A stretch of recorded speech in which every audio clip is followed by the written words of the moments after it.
மாப்ள, உங்ககிட்ட போன்ல பேசணும்னு தான் அகிலாவை கால் பண்ண சொன்னேன். நீங்க வேலையா இருக்கீங்க போல இருக்கு. மகா எனக்காக வேண்டிக்கிட்டு கோயிலுக்கு வரா.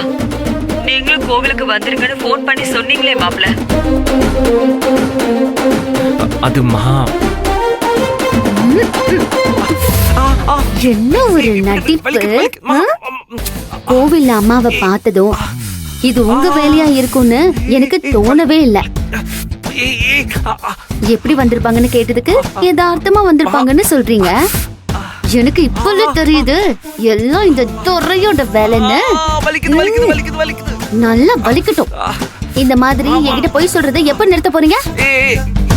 எதுக்கு நிறுத்தணும் மகா? ஒரு நல்ல விஷயத்துக்காக போய் சொல்லலான்னு திருவள்ளுவரே சொல்லிருக்காரு.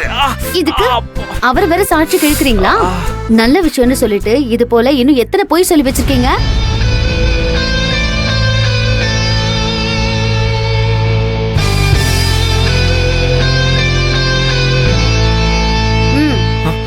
என்ன இவ்ளோ யோசிக்கிறீங்க?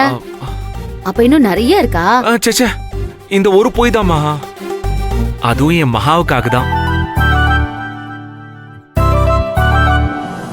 ஏங்க, உண்மையிலே கோவில்ல அம்மாவையும் கோகிலாவையும் நான் கொஞ்சம் கூட எதிர்பார்க்கல.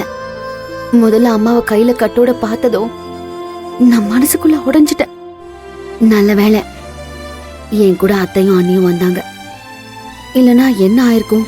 மகா, என்ன பைத்தியம் மாதிரி வளர்ற? அம்மாவும் அக்காவும் வரலன்னா நீ அத்தை கிட்ட ஃப்ரீயா பேசிருக்கலாம்.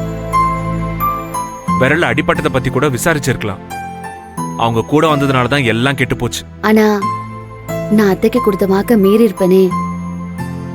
அத்தையும் அண்ணியும் வந்ததுனாலதான் என்னால அதை காப்பாத்திக்க முடிஞ்சது. அதனால நான் கடவுளுக்கு தான் நன்றி சொல்லணும். மகா, உன்னை போல ஒருத்தரை நான் இது வரைக்கும் பார்த்ததே இல்ல. தாய் பாசத்தை விட நீ கொடுத்த வாக்கு அவ்வளவு முக்கியமா? ஆமாங்க, உண்மையான கடவுள் பக்திங்கிறது நமக்கு நாமளே உண்மையா இருக்கிறது மட்டும்தான்.